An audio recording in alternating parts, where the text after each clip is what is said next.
ജീവന്റെ അപ്പമിതാ, നിത്യജീവന്റെ അപ്പമിതാ.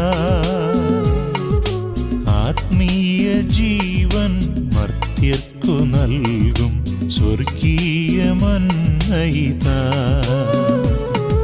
ജീവന്റെ അപ്പമിതാ, നിത്യജീവന്റെ അപ്പമിതാ.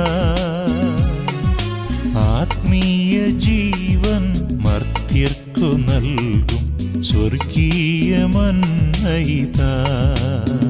വന്നു കൈക്കൊള്ളുവിൻ, ഉള്ളിൽ സ്വീകരിപ്പിൻ യേശുനാഥനിതാ.